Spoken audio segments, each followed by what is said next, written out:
Hey, what's up, boys and girls? This is HealI'mLemon15, and we got 2 more levels of Iceberg before the end boss, or maybe, or not. So let's just, plow through these last 2 levels of Iceberg, and now that I'm post-commentating, I can really plow through them because I can edit out all the stupid mistakes that I made when I was actually playing the game in real time. Because this is what, 5-5? 5-5 is one of those stages where you gotta bring the animal to its girlfriend or mom or father or niece or lawyer at the end of the level. And so here we have Nago the cat. And Nago the cat is not found in the stage, so you have to bring him from another stage. That's the gimmick. And this stage is long and full of lots of enemies and cramped quarters. So, like, of course, there's gonna be desperate situations where it's like, well, darn it, I have to, like, defend myself. Or just, dash for the next door in a mad scramble. I don't know, maybe I just made stupid mistakes, but I got through it eventually. And then the next level after this I had some problems with, but that's forgivable because it's 5-6. It's the last level in the darn game, so it's kind of par for the course. Well, if you ask me, it's par for the course. Denver, the last dinosaur, shows me a world I never saw. Truth is, I'm not gonna say the rest of that because it's kind of terrible without context. Like that time to cyberbully some senior citizens thing was kind of terrible without context, but I don't know. This is the place where like I can like be sarcastic and like it's socially acceptable. And like maybe this is why I am who I am as a person, because like I don't care like what's socially acceptable if like I just have like a screen name that I hide behind, and like I'm not trying to make any money off of my YouTube channel, so I don't really have any like higher powers to please.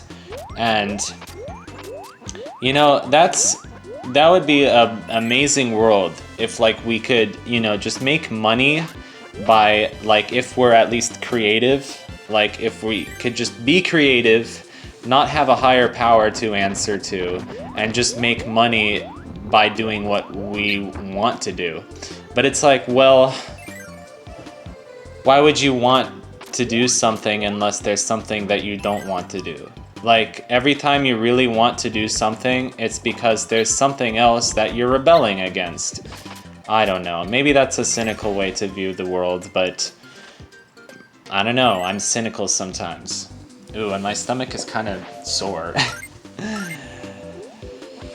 I don't know, I try, this is so stupid, like I try to eat like a big lunch early in the day so I can last until when I usually have dinner, which is like 7:30 or something. So, try to stuff a lot of food into my stomach so that I can last like maybe 6 or 7 hours without a lot of snacks. And I don't know, I like food too much. I'm fat. But I like food. Is that such a crime? But you know what else? Chicks still think I'm hot. I don't know, I'm trying to quote School of Rock and I'm doing a bad job of it. Oh, this room I couldn't defend myself from the purple vector bats very well. I don't know, I thought I still had the power up, but I was playing this game without sound, so it was a little bit difficult to tell. And darn it, like, I just thought about Mexican food. Like, I know my stomach is all like full and like sore, but like thinking about like the taste of like good guacamole with like cilantro in it. And I actually like my guacamole with, like little pieces of onion in it. Like, it gives it texture and it gives it some crunch. Here, the anti-Kirby is just like kind of chilling out and like not doing anything. Not in any imminent danger. And these stupid fire monsters, just Get out of our way. Stop bullying us. Yeah, but it's so stupid, like, you know, food is about, like, not dying, but it's like also, like, you know, we're obsessed with, like, the taste of food, and, like, you know, the texture of food, the feeling of food, and there's a whole industry around it, and it's like, oh my god, wow. McDonald, put the ghost in the burger. I call health inspector. No, I call Ghostbuster. And I tell them, destroy the city. Oh, goodness. I called the police. The police told me, stop cowling. I called the police and I tell them that the lasagna was eaten by ghost. I'm sorry. I'm kind of obsessed with that album. It's my greatest flaw as a human being. Not really. Is this our successful run through this room or the opposite? I think it's the opposite. Gooey, help me. These green duck butt munchers are trying to end my very existence. See? Ugh. So bad. So very bad. And I even got the game over. Okay, here we go back to this level. Grab Nago. Make a mad dash for 5-5. And pray. My neighbor's door slams right on cue. Of course, now we have a good method of defending ourselves, you know. And if you go back in the room, they respawn, I think. But it doesn't really matter now, because it's like, yeah. And I'll take the health. I don't really care if... So, I just finished watching a Netflix series called Shadow and Bone. I didn't know what to like do with myself this morning, so I was like, oh, I'll just, you know, it's an 8-episode series, and I was like, okay, I'm just watching the entire second half of the show and finishing it up, you know, another one for the books, you know, because entertainment these days is just like plowing through a big bag of potato chips, you know, nothing is in moderation, but anyway, it was a really lovely show. You know, it has all the spectacle and kind of, you know,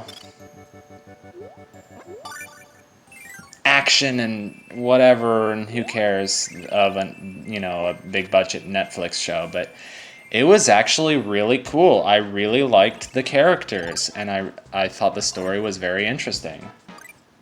You know, the character arcs were great, and the setting was really interesting. It was kind of like this dystopian version of like 19th century Russia, which I wouldn't expect, you know.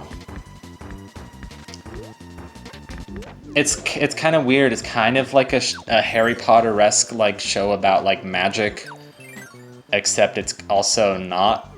But I don't know. I'd say that's the best way to describe it. Can we talk about how extra this music is with like... I like all the bebop elements, but like this like synth bass that's on crack, and also like the freaking air raid siren that this song opens up with is like very extra every time. But basically this level is the challenge of the 8 crystal shards, except instead of crystal shards it's feathers. So why do we need feathers? I won't spoil that. But it's basically like we gotta use every power in the game and get the powers of each mini-boss, and then the mini-boss will do the thing and grant us passage into the interior of my heart, because my heart is a wonderful place. It's got lots of holes like Swiss cheese, and I don't know what I'm talking about. This umbrella boss, or lampshade boss, except no, it's really an umbrella. And siren is amazing. Yeah, I mean, you can only damage it if you have a power or if you spit the little thing back at it, and this sucks. This really sucks. It's such a stupid boss fight. It took me like freaking 5 minutes every time. It's like pointless as HE double hockey sticks, dude. You know. But whatever. What was the Nitro Rad review where he was like, you know, HE double hockey sticks? It wasn't Ghost Giant, was it? I don't know. I really enjoyed Nitro Rad's Mario, all his Mario stuff. He did the Luigi's Mansion trilogy. I was talking to my friend last night. He didn't know that Luigi's Mansion had sequels, and I was like, dude, if you get a Switch, you should get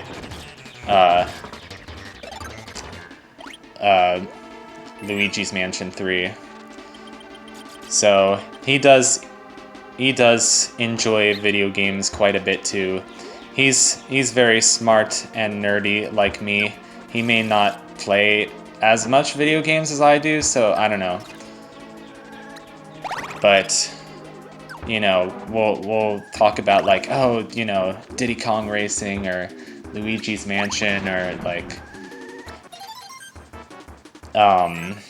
Freddy Fish and those good old Humongous Entertainment games. I have Freddy Fish too. I just haven't, like, I don't know. I haven't been that motivated to play it, even though I do have a lot of respect for those kinds of games. I grew up playing Mango Plumo, and I don't know if anybody knows Mango Plumo.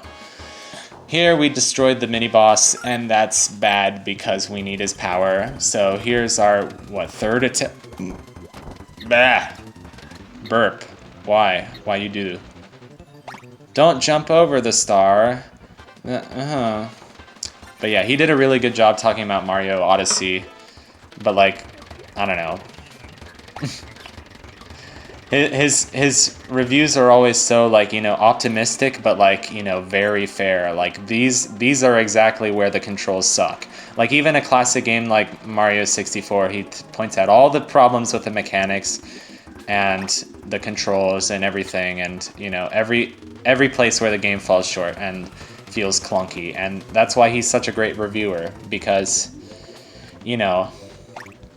And the thing you have to be careful with is that, like, not every person that you admire has to have the same exact taste as you. And, like, you start, you know, molding your tastes because it's like, oh, you know, this person that I really admire, whether it's Nitro Rad or Jonochrome or whoever, you know, really likes this game but doesn't like this game. And then you start becoming kind of, you know,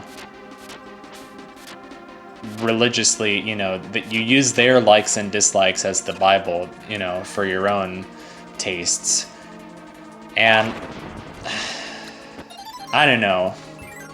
I mean, you need somebody to sort of, you know, hand you the gateway drug, but you also don't have to be sad if, like, oh, you know, so-and-so likes this. Doesn't mean you have to like it. So-and-so doesn't like this. Doesn't mean you doesn't do. Whatever that was. And I know that's, like, probably, like, I don't know, a thing, but, like,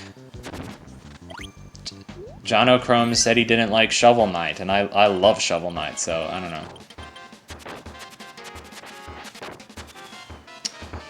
And suddenly I get real quiet, but it's okay to be quiet for more than 2 seconds. I love the 2 inanimate object bosses in this game. Well, I mean, those are just based on real objects. Like, one is an umbrella and one is a broomstick. The others are like, well, okay, they're video game enemies. Like a rock that slams you is, you know, a pretty standard video game enemy. A fireball that runs into you is a pretty standard video game enemy.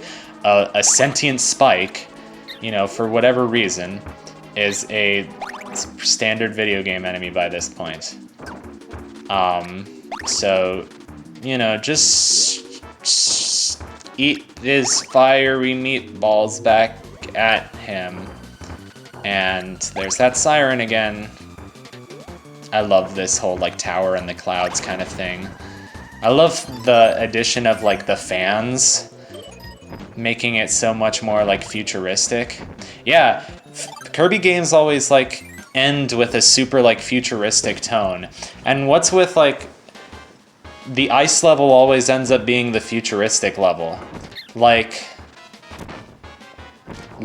in this and in 64, like the ice world is like a post-nuclear winter version of Earth in Kirby 64, where they have this like sick factory that they experiment on all these animals, and it's like amazing, and it's like it's in a Kirby game. Like, I don't know, it's so like cool and so dystopian. But, you know, they're breaking the Mario formula. Not really. I mean, this game goes grass, water, sand, clouds, ice. I mean, that's pretty standard video game stuff right there.